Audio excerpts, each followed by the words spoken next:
to begin our session. Thanks a lot, ma'am. I remember the words of Albert Einstein. Imagination is more important than knowledge. Knowledge defines all that we currently know and understand, whereas imagination points to all that we might yet to discover and create. Now, it's time to pay our gratitude to our chief guest and our honorable guest.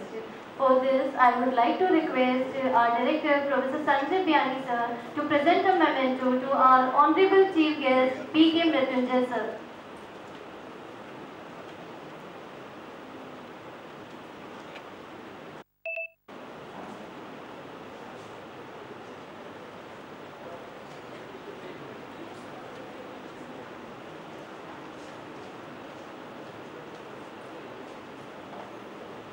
Girls, please have a huge round of applause for B.K. Mrityunjay sir.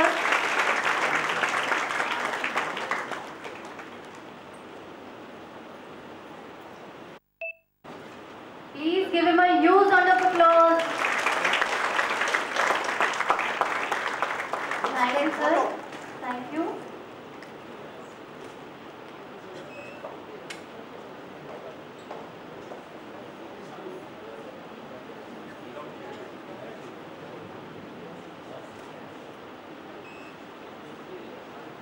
Thank you, sir. Again, I would request to Sanjay Biani sir to present a memento to our guest of honor, Professor U.C. Sankla sir. Please have a huge round of applause for Professor U.C. Sankla sir.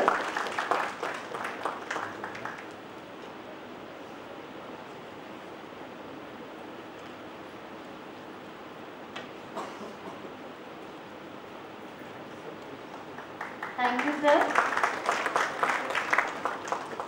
Now, I would like to request to Professor Manish Biani sir to present a memento to our special guest, Professor R.V. Singh sir. Please have a huge round of applause for Professor R.V. Singh sir. Thank you, sir. We are very much thankful to our guests who spared their valuable and precious time with us. Thanks a lot, sir.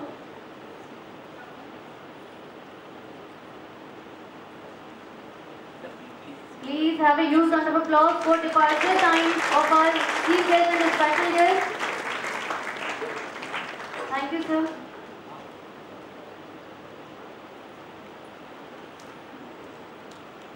Now let's start the plenary session by inviting our eminent speakers, Professor Ohuki sir and Professor Nagao sir, and our chair of the Professor Manish Biani sir on the stage to take over the session. Please welcome our eminent speaker and our chair of the BICON, Professor Manish Biani sir. Please give them a huge round of applause.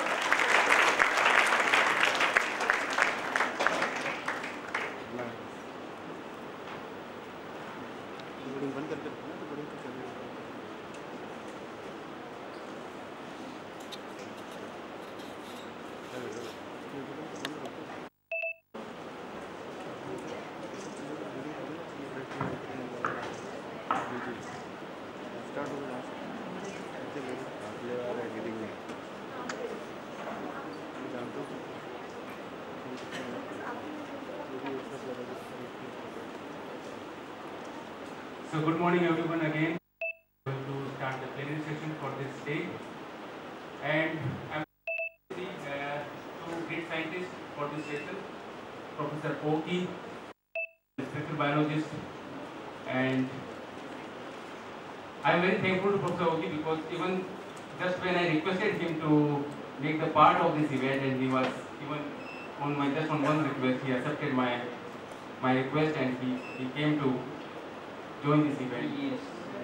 So Professor Oki, briefly, he has done his master from 1991 from Hokkaido University, and then he did his some technical research in Hokkaido University, and then he moved to his first position as the assistant professor in the same university, and then he received his PhD from the same university, and then he visited Hong Kong University of Science and Technology in 1996 as a research associate.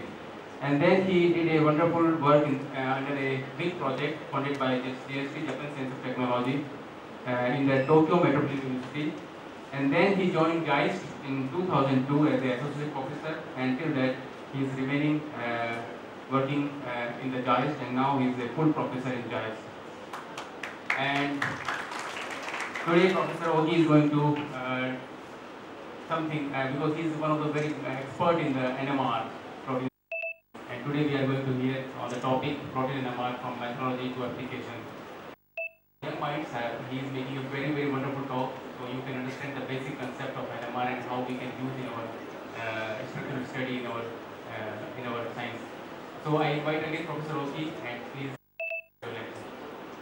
Thank you for your kind introduction. I would like to thank Yang Sensei and giving me the opportunity to talk about our recent results. Hello everyone, my name is Oki, coming from JS. Today I talk about three topics, and the first one is introduction. I talk about protein NMR a little bit. So I'm just afraid that this is some basic things, so I arranged this part for beginners, especially for students. So if you feel I know this kind of basic things, I give you 10 minutes reading time. So when I move to the next topic number 2, just I start our result presentation. In the second topics, I talk about new protein expression system developed in our group. And the last one, third one, is the application. Which is better?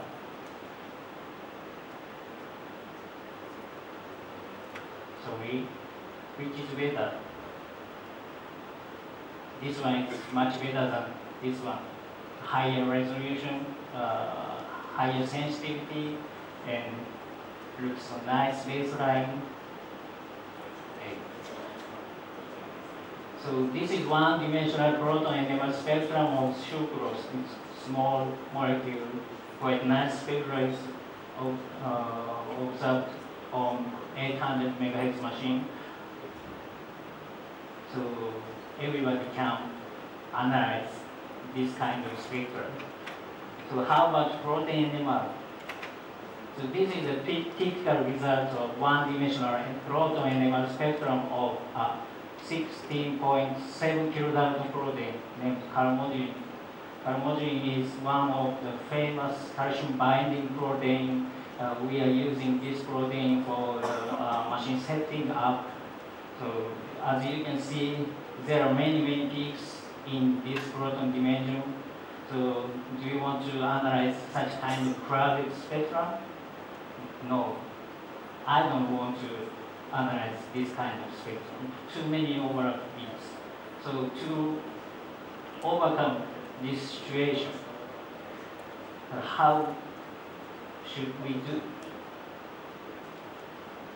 Normally we try this kind of two-dimensional proton NMR spectrum. This is a kind of proton NMR spectrum. Noisy gives you the distance information of proton-proton pairs. Okay. There are many peaks in the off-diagonal regions. So even for this region, okay.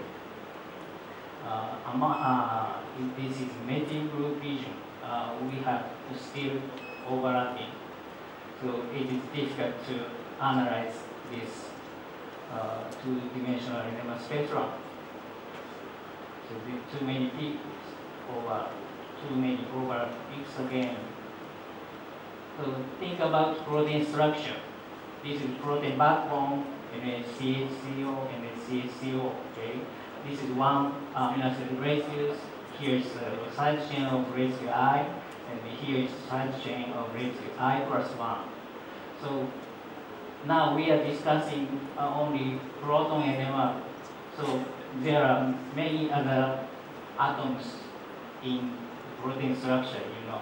For example, nitrogen is here, and carbon is here. So let's move to text. Okay. So NMR can detect many spins. For example, the carbon. In nature, there are three kinds of stable isotopes for carbon. Carbon 12, carbon 13, and carbon 14. But animal only can detect carbon 13. Okay. Then the carbon 13 natural abundance is quite low, 1.1%. So it is difficult to record animal spectrum of carbon 13 for protein. So how should we do? This is the solution. Stable isotope labeling. When we make this type of protein, okay, nitrogen 15 labeled with nitrogen 15. These are animal active spins, and this is carbon 13, carbon 13, carbon 13, and carbon 13. So almost all spins are detected. Can we make it? We can make it using biotechnology methods. For example, genetically modified E. coli can generate your protein in liquid culture medium. When you produce your protein, you can buy the carbon 13 labeled glucose and nitrogen 15, ammonium chloride. These are commercially available, so you can buy them and just dissolve them into the liquid culture medium. And then E. coli produce E. coli yield your sample protein using these carbon 13 and nitrogen 15. So we can get the labeled protein. And the animal sample is very small, but the higher concentration is more than 0.2 millimolar, and we usually use 500 microliter small sample in a big magnet. Okay. Once we get the labeled protein, we can introduce heteronuclear axis like this. This is the HSQC spectrum to observe proton and carbon 13 correlation. It looks nice spectrum, and we also observe the proton and nitrogen 15 HSQC. So think about the protein structure. So each amino acid residue have one amide group in the protein backbone. So palmodulin is composed of 148 amino acid residues. So we see the quite nice separated 148 peaks in this spectrum.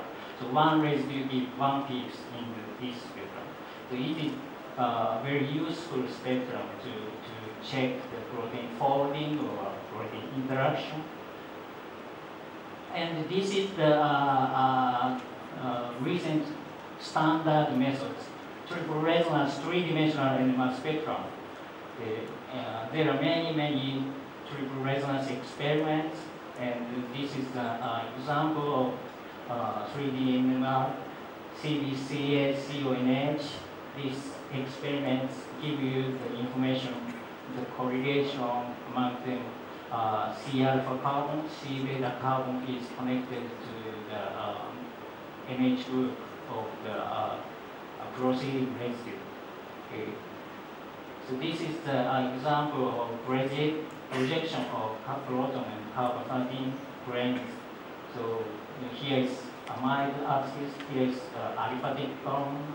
So each amide group have two peaks, C alpha and C beta. So the combination of three-dimensional animal experiments gives you the whole correlation in the protein structure. So HNCA gives you correlation among this group, and CBCA is here, HNCA, CBC here and here. So overlapping is observed, just combine all data to analyze the spins. So there are many experiments, and we can use E. coli, you understand. But for example, E. coli is not good for the production of mammalian proteins. So how can we overcome? Let's move to the next topics.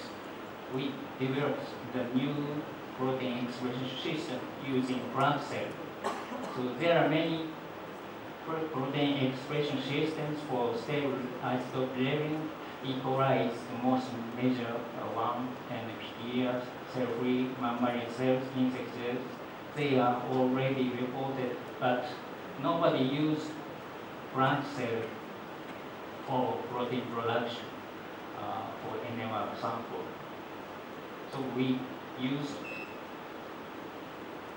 So BY2 is one of the tobacco cells, plant cells. It's growing in liquid culture medium, and this BY2 lacks the chloroplast. That means that the cells do not do the photosynthesis, so they need carbon and nitrogen sources to survive. So we can use carbon 13 level stuff and nitrogen 15 level chemicals in the liquid medium, and then we get the proteins labeled with carbon and nitrogen 15. Okay, so this is a conventional method using BI2, but this is poor productivity, so we modified this system. The upper panel, 4 panel indicate proton and carbon 13 entire HSQ2 spectrum, and these bottom 4 spectrum are expanded view of the box region, methyl group region. Here's the spectrum for uniformly labeled protein. There are many peaks in methyl groups. When we use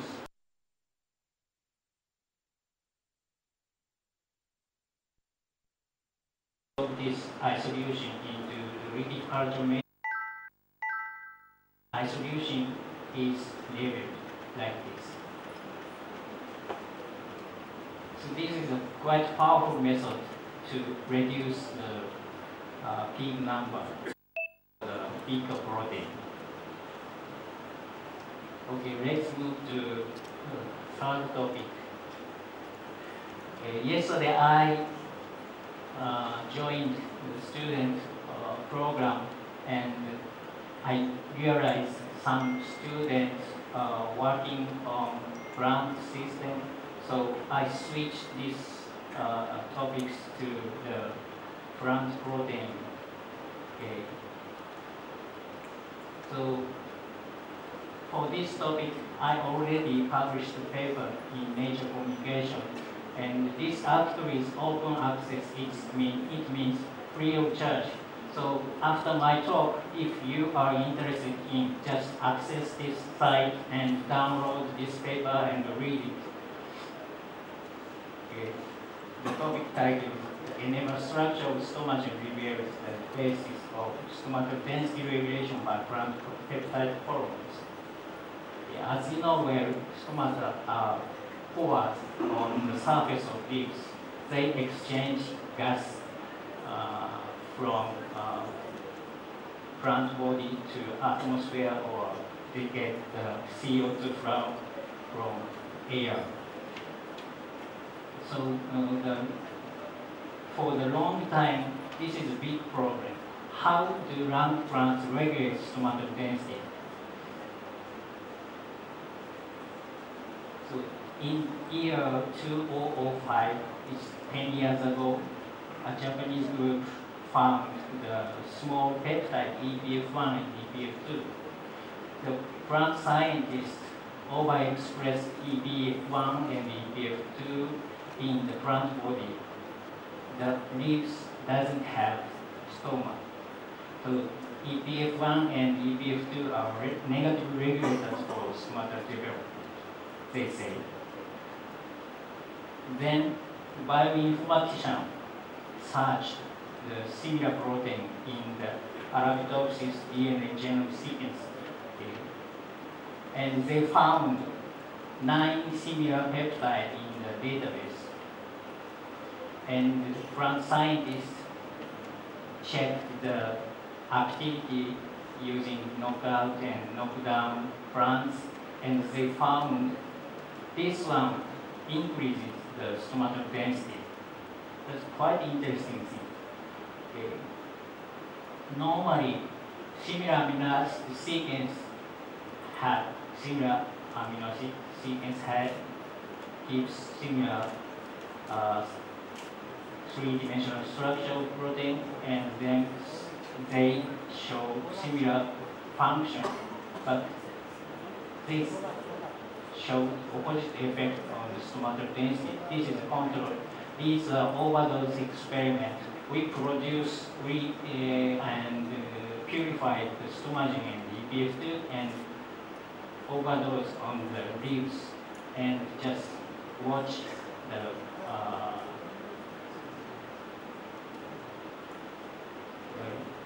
surface of the leaves. Okay. There are many pores for this photo, but we have no pore in this photo. So stomagen increases the stomatal density, the vertical line, proportional to its concentration. And unlike this stomagen effect, EPF2 decreases the stomatal density. Okay.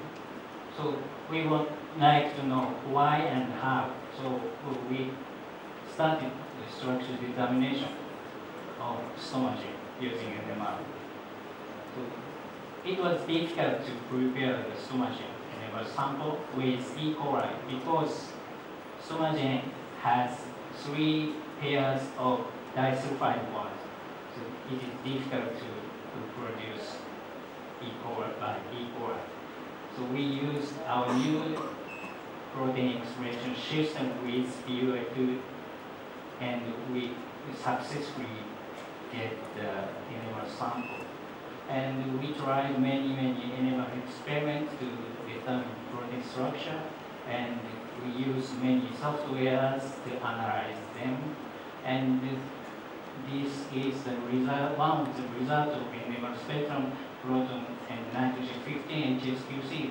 Quite nice dispersion, nice line shape, and this is another example of resonance assignment using 3D NMR.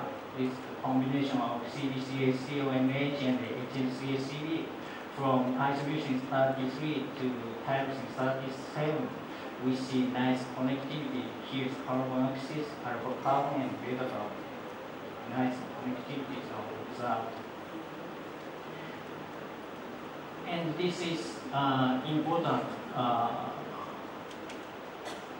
spectrum. Noisy gives you the distance information. The proton-proton pair is very close. Its distance is within 5 angstrom. Okay.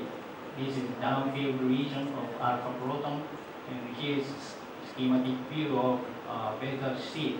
From 19 to 24 is one strand, and from 39 to 44 is another strand.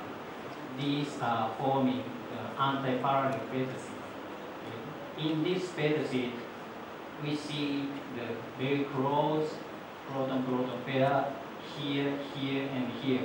Here is 24 alpha proton, and here is 39 alpha proton. Let's take a look. Noisy spectrum. So 24 is here in the diagonal peak, and 39 is here. So we see nice of diagonal peak, not NOE peaks here and here. So NMR data indicate these 2 protons are close. Okay, similar to this, we see nice cross peak between 22 and 41 here and here, and 20 and 43 here and here.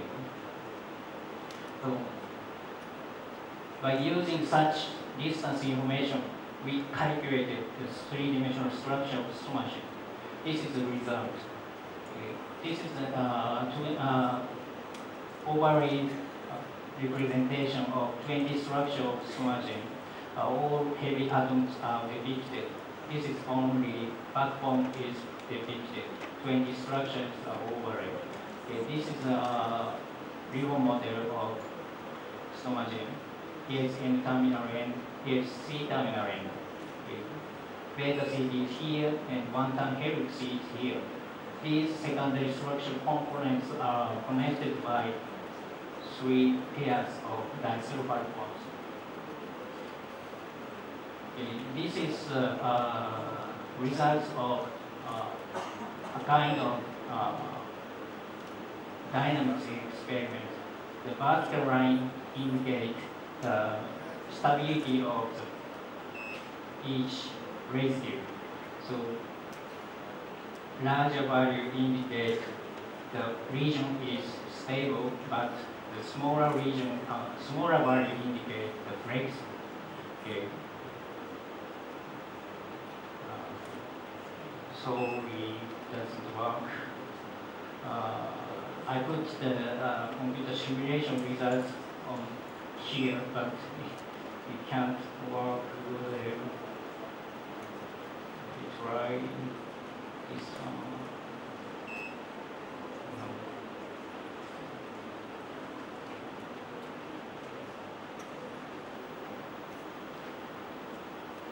Anyway, so these secondary structure regions are rigid, stable, and loop region has flexibility. Of course, N-terminal unstructured region are also stable. Proportional to the concentration, so we get the good results. It is enough to say the loop region is the functional site. It's not enough. We should try another experiment like this. So for this mutant, the scaffold region is coming from stomachine, and this one, this loop is coming from EPF2. So we hope this another mutant shows the negative activity. So this is the result. We got the good result. This mutant shows the similar activity to EPF2, while the negative regulator. So we can say that loop region has the function. So what is the role of the scaffold? So we did this connection of these 3 disulfide bonds. We try to make mutant CS, that means all cysteine residues are replaced with serine. So this CS mutant did not give any peaks in the downfield shifted proton NMR spectrum. So these are forming the beta seed residues. So we say CS mutant doesn't have stable 3-dimensional structures. The unstructured peptide doesn't show any activity. So the scaffold supports the functional loop. The folding is necessary to appear the function. And the last experiment is this one. Does the scaffold have any biological function? It's only supporting the loop. So we deleted this loop and connected these beta strands with short rising income. And this mutant has the similar fold to stomachine. It's well folded. The 3-dimensional structure is very close to the stomachine. And here is the results of the overdose experiment. In all experiments, we use 3 micromolar stomachine, but scaffold concentration is increasing. With increasing scaffold concentration, we see decreasing the stomatal density. What does this mean? scaffold has some biological function to recognize the target. We think the binding constant is very weak, but scaffold is necessary to identify and to recognize the target protein. So this is a summary of the structure-function relationship of stomachain. The blue confers the function, and here is the scaffold region. The scaffold region, consensus scaffold may have the role of molecular recognition. Interestingly, this region, molecular surface have very conserved cysteine residues. Cysteine cluster is here.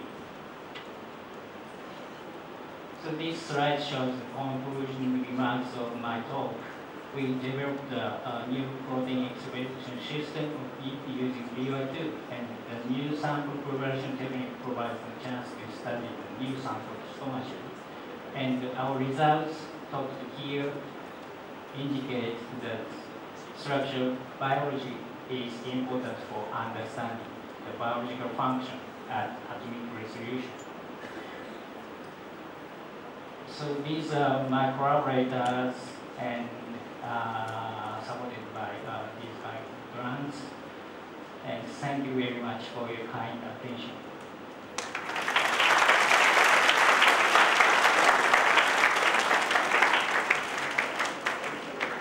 Okay, for delivering such a basic and fundamental research in NMR. I think it is a wonderful contribution because in NMR experiment we must need to have a good system for sample preparation. So I think his contribution is very significant.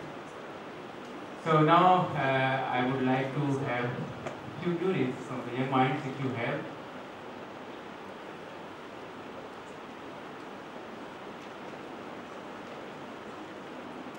Please don't hesitate to ask if you have something in your mind because the chance is very important for you.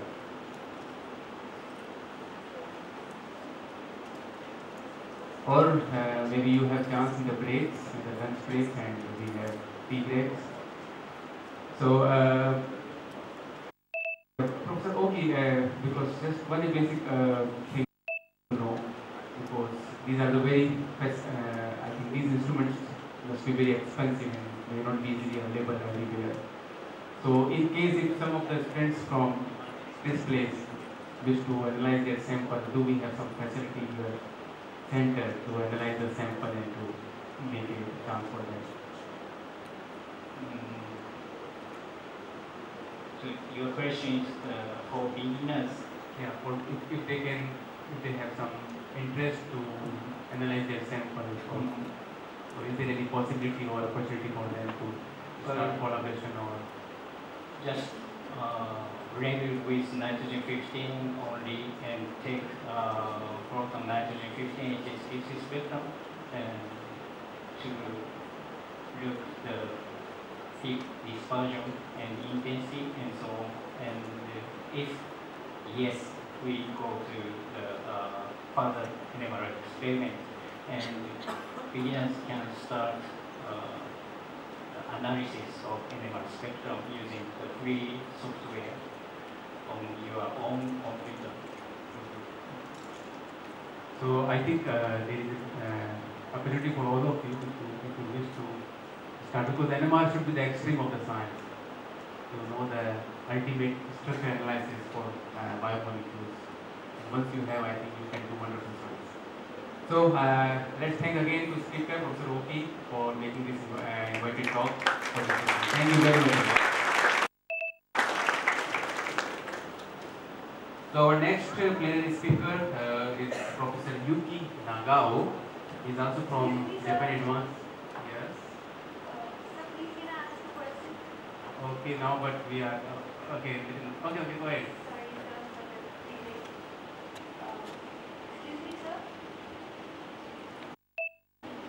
Yes, speak up. So I want to ask that why can't this NMR technique use for carbon 14?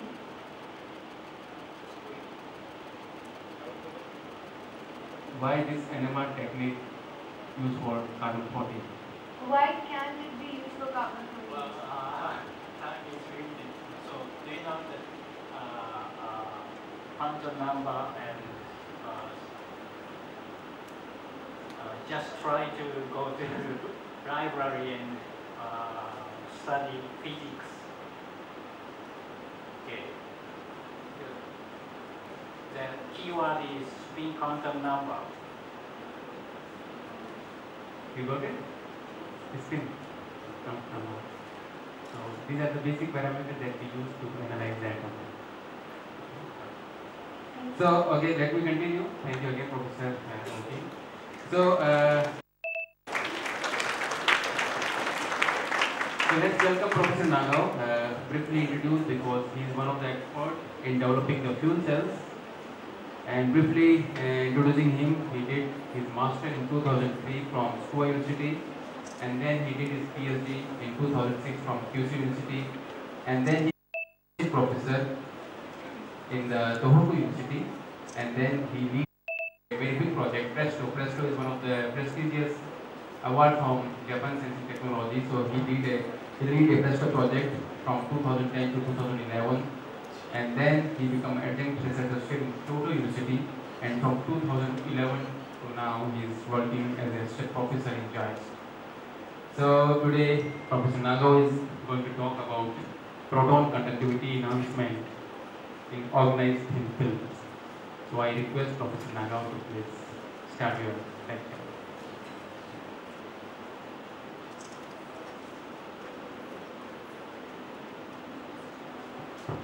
Okay, thank you, Professor Manishupin. First of all, I'd like to thank Professor Manishupin to invite me for giving me a chance to great opportunity to present summary. So first is you may know already our JAIST is not present in Tokyo or Kyoto. We are placed near Kanazawa city. Kanazawa is meaning of gold. And we are School of Material Science. We have 34 laboratories, physics and chemistry and biology divisions. This is a collaborative research.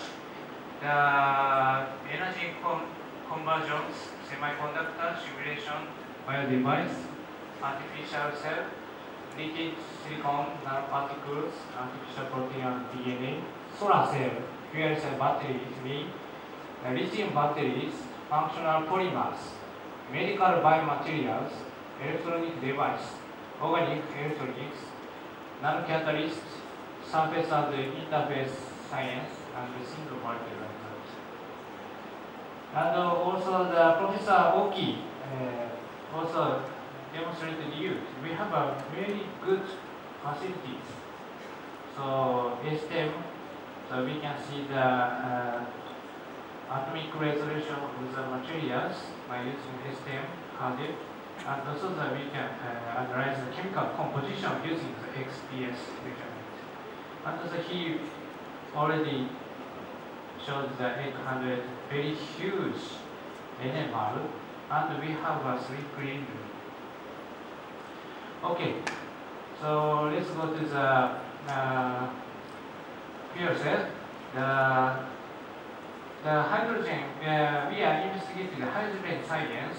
So this is from the industrial, the storage material, hydrogenation catalyst, and the photocatalyst was producing the hydrogen from the like a seed. And you know the rechargeable battery. This is the hydrogen type, and so we are now developing the hydrogen station in Japan, and also fuel cell. These are based on the hydrogen science. Okay, let me introduce the commercial fuel cell. So these are variable utilization. You can guess easily the BICON, the fuel cell car. And so we have developing the stationary fuel cell at home, office, hospital, like that. And recently, immediately the mobile chargers are using the fuel cell batteries. This technology has improved too much now. Okay, so this is a commercial fuel cell car. Fortunately, we have one of the Japanese companies, Toyota, published a fuel cell car last year, December. So this is still expensive. The left side is we call this car Mirai. This is completely worked by the fuel cell, and this range is 250 kilometers. This is very comparable to the gasoline engine type car, and the maximum speed is around 170 kilometers per hour. And also the Honda is not published, still not published, but that company will be published maybe soon, I hope, another type of fuel cell. And Nissan also developing the fuel cell Honda. The price is surprisingly $70,000 US. Still expensive, but 5 years ago, this price is 10 times. So that we can reduce 10 times in 5 years. So maybe so 5 years, not 10 times reducing, but maybe so we hope that is much cheaper to improve the material and the fabrication technology of the fuel cell. So now the government supported 20,000 users, so that so we can buy this car 50,000 US. But unfortunately the reservation is very much now, so we need to wait at least 1.5 years when we order. So so the time for the hydrogen charge is very short, so 3 minutes. So that this is the hydrogen type fuel cell car, maybe so very similar, very applicable, very useful, with comparable to the gasoline engine car. Okay, here is the mobile charger. This is really developed too much because this is very applicable to the industry. So now, 5 years ago, the fuel cell mobile battery is based on the methanol type of fuel cell. But now, you see the fuel is butanol gas. The charging time is only 3 seconds, not 3 minutes. Just you push the relatively pressure gas of butanol, so you can charge immediately. Then 3 seconds charge you can use as battery. For example, number of the charge for iPhone example 10 times. 3 seconds charging, so 10 times chargeable. So this is amazing. And also you can take these carriers in the aircraft cabin. So no problem to go overseas with this. Okay, stationary. So this is already started to commercialize and at home to hospital, office, hospital, anywhere. The fuel is fortunately we use normally the methane or propane as a fuel. Not only hydrogen, so we can use methane propane. So this is very convenient for the home. So we can use the methane propane as a fuel to this stationary fuel cell. So the conversion efficiency is more than 90. The Japanese government is planning to introduce to the 10% reduction in all Japan regions, not replacing, to introduce this type of stationary fuel cell until 2030. Okay, so this is general information. This was general information. So let me back to the fuel cell. This is a polymer electrolyte fuel cell. So you can see this fuel cell like schematic view. So the fuel cell composes the electrolyte of the catalyst layer. We call the hydrogen gas side as anode. Then the cathode side is oxygen side is cathode. So the hydrogen was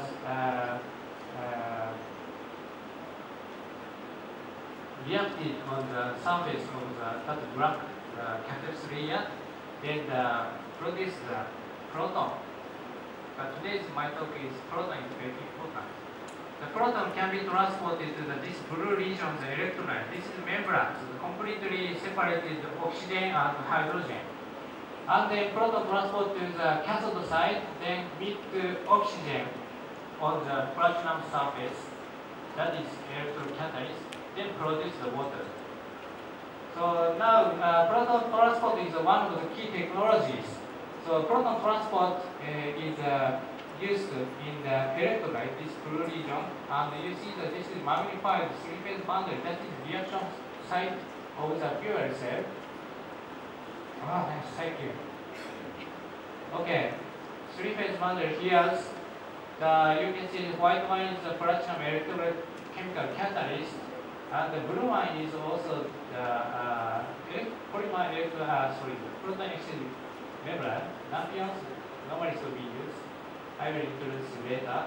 This is membrane electrolyte, and here is ionoma. This is also lampion, but this is quite different properties.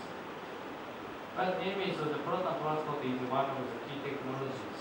Okay, let me introduce lampion. This is a very commercial, normal fuel cell, very commercialized already. The proton exchange membrane for fuel cell, the lampion, the chemical structure is shown here. The main backbone chain is the hydrophobic, and at the side chain, this is hydrophilic. So the input of the fuel cell, if we can develop another type of ionoma, so the issue is, one of the issues is interfacial proton transport type. So we are investigating now with Dr. Kartik. So our research interest, okay, so our research interest is controlled proton using organized structure. The organized structure is keyword in my talk. So most of the researchers, many researchers already investigate the conductivity for fuel cell, but cannot control it. So now we are focusing on explored field for the proton transfer, the anisotropy dimensionality, using the protein higher order structure hierarchy, storage, rectification, switching. So fortunately, we have successfully published some papers using this concept to enhance the proton transport. Okay, here is the video movie. So our goal using the organized, the structures. So we designed the polymers. The polymer can assemble automatically, self-assemble. So this needs, of course, the driving force. We can design like this, fabricate like this. Then using these technologies to apply the more oriented device. So using the bottom-up and the top-down technologies to fabricate, like using the inkjet printing, then fabricate the new type of device. So this is an example of the fuel cell. This is new type, totally new type fuel cell. But hydrogen can react it to meet, proton can meet the red oxygen to produce the water. Very high performance. Now we are trying to this project to collaborate with India One Institute. Okay, here is a recent publication summaries. Proton transport at interface. In the case of lampion, so unfortunately the conductivity decrease, so that is not suitable material as ionoma.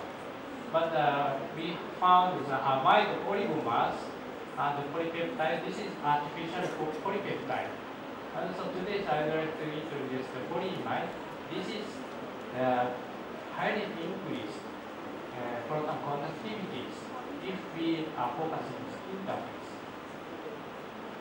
Okay, so let's move to how to create the proton conductors.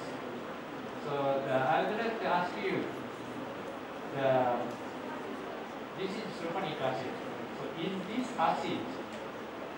So normally the answer is yes, but if water exists as an acceptor, so this means sulfonic acid itself does not work as acid. But if the water exists, this proton can move to water. So that is meaning of the acid. Okay. So the sulfonic acid, the acid proton can move to water side as an oxygen ion. This is the proton transport. So if the more water comes with hydrogen bonding, the proton can easily to move another water.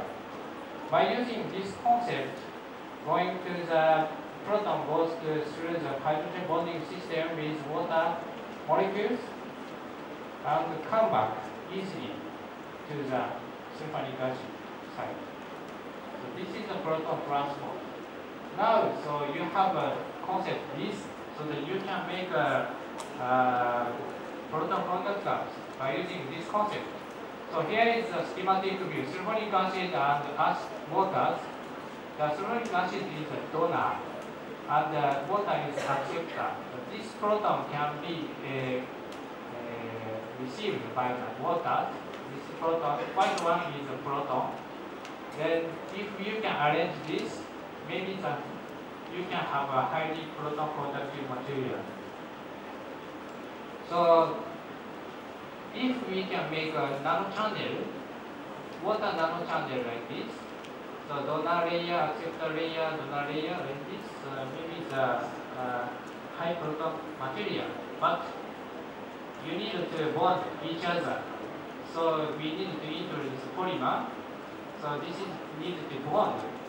So you need to bond here, green one. Then drawing again. So this is the ideal structure for high proton conductive materials using this donor and acceptor concept. So this is the side chain sulfonic acid group. This is the water layer. Like this. How to make this? So this is the final obtained. Today's my talk is sulfonic aromatic hydrocarbon-based polymer. This has a water nanochannels and bilayer of the polyimide backbone. But we need driving force to make organic structures. So we need some idea, but today I will introduce to make organic structures using light tropic lipid crystal properties. This is the driving force for the organic structures. So you see this is figure, this is the concentration temperatures. The molecules, the concentration is very low, it is separated, but if the concentration increase, the many kinds of the organized structures obtained. So this is the phase segregations we use by different intermolecular interactions. So by using this concept, you can see that everywhere in your life, the micelle, bilayer, membrane, like a soap, and polymer grade, block polymer, everywhere. Okay, by using this concept, let me introduce the polyimide. What is polyimide? Polyimide is like this. The polyimide, the characteristic is rigid main chain, very rigid, and high chemical stability applicable to the industry, and also the 5-5 interaction. So this is like aromatic, many aromatic, so that this is like a Prada structure, easy to assemble like this. By using, introducing the sulfonic acid group as the side chain, yes, this is high proton conduction. This is already known, not our bug. But the structure is unknown, totally unknown. So we found that the structures, the solubilities, are also improved so that we can make any shape and the liquid crystal property of the atom.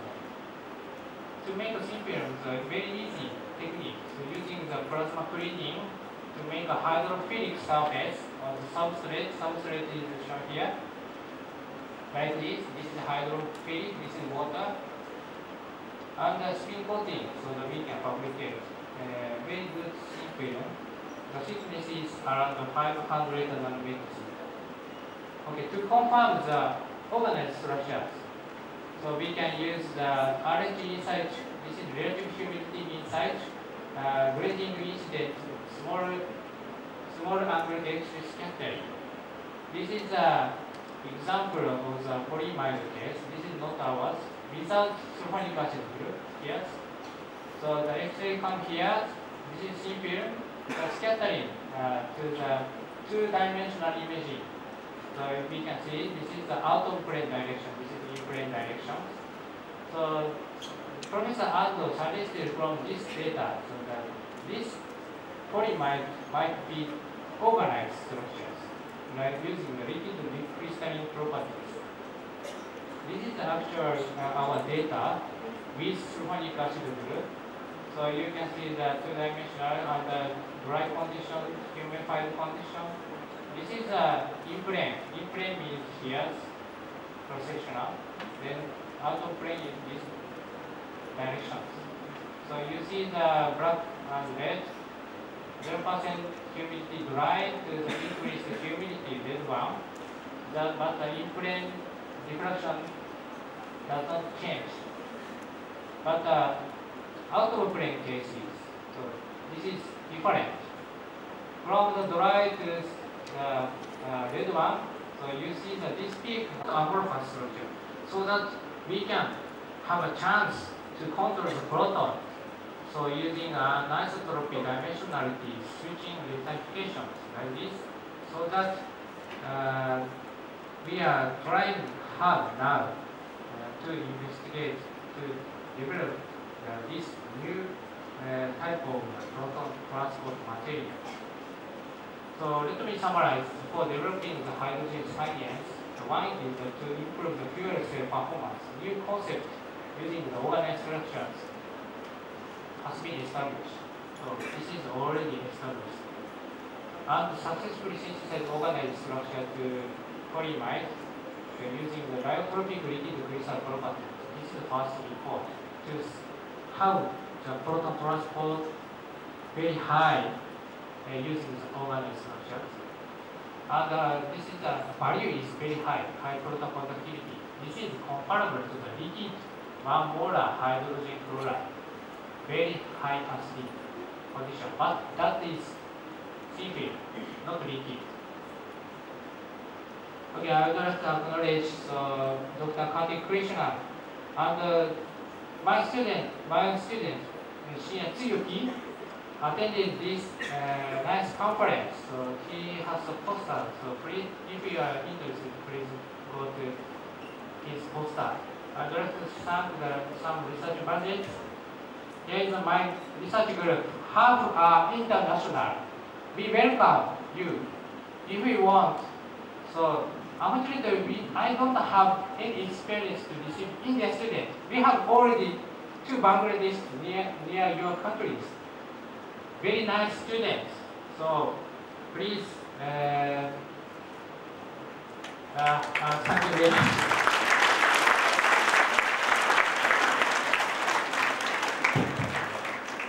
Thank you, Professor Nagao, for your wonderful work on fuel cells and how it is important to, by organizing the thin layer, we can improve the conductivity and can make more efficient fuel cells. So now we are open for some theories and to see how you understand the lecture, especially from the young minds.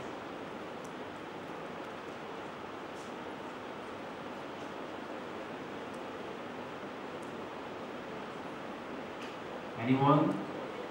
Oh, yeah, please go ahead.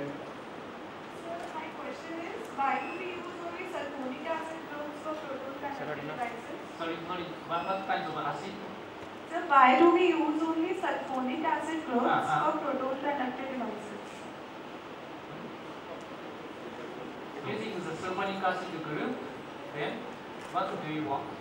Why do we use only sulfonic acid groups? By using only the sulfonic acid group, so what do you want to know? So, for protonic conductor devices, why do we use only sulfonic acid groups? Sorry, I don't think So I think is there any reason to especially highlight the sulfonic acid? Oh, that is okay. I understand. Sorry. So the sulfonic acid group is easy to handle.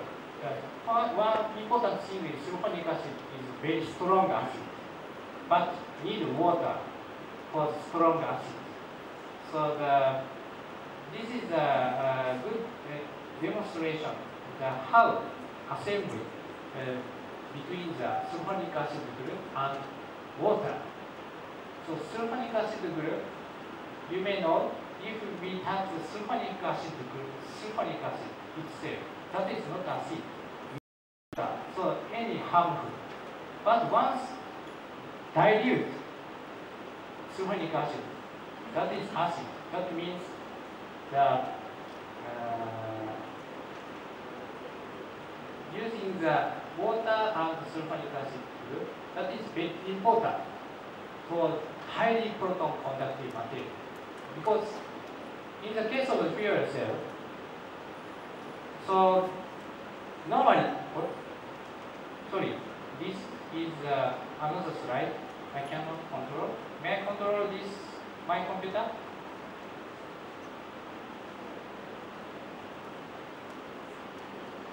Okay. Okay, here.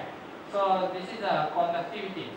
So over the 10 to the minus 2 Siemens per centimeter, this is needed for the fuel cell membrane. So if we cannot achieve to this region, that membrane cannot applicable to the fuel cell membrane. So that need strong acid in this case. Thank you, sir.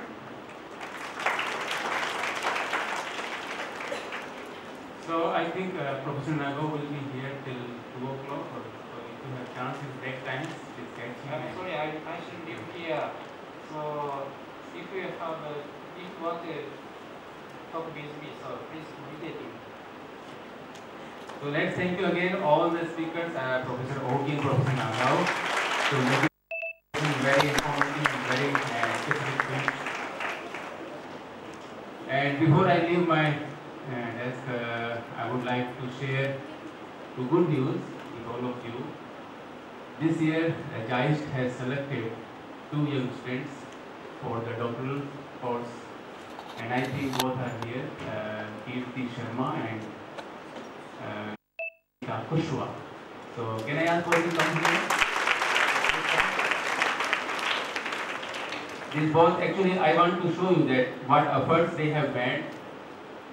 I think they made effort for almost 1.5 years to get the support and to get the admission in JICE. And I really very much appreciate their presence and their hard work for the processing. And finally they got the result and they have been selected by JICE. And from this October they are leaving, 30th September. This 30th September they are leaving for JICE and they will be entering doctoral course. And I think after 3 years they will be something very different from now. Your feelings? And they are fully supported. I think it is fully supported, and Ankita is partially supported. So I think they will have a wonderful life in the next 3 years. If you want to share some comments, you can do. Especially convey the message maybe to other students how they can start their future. Good morning to everyone. I'm Kirti Sharma and I'm going for my doctoral course at ZAIS, School of Material Science.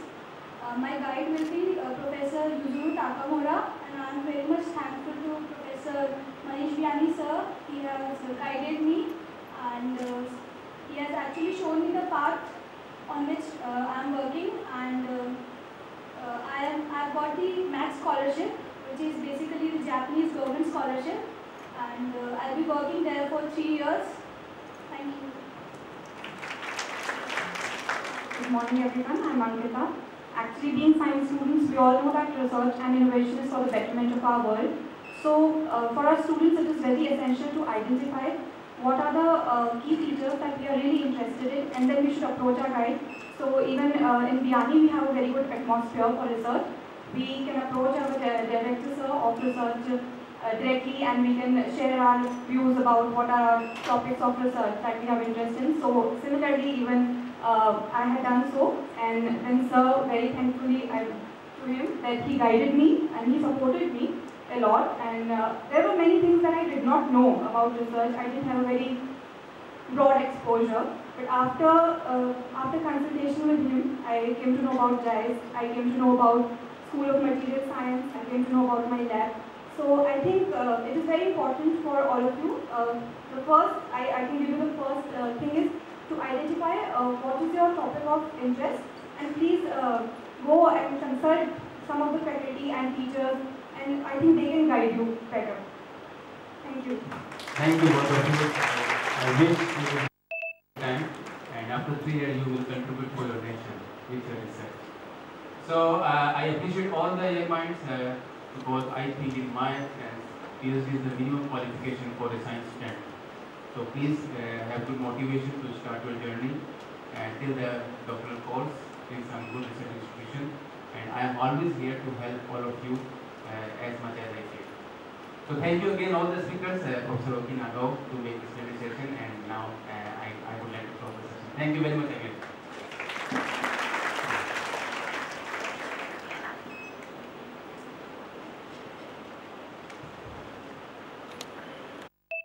Sir, your thought-provoking address set a perfect platform for our audience.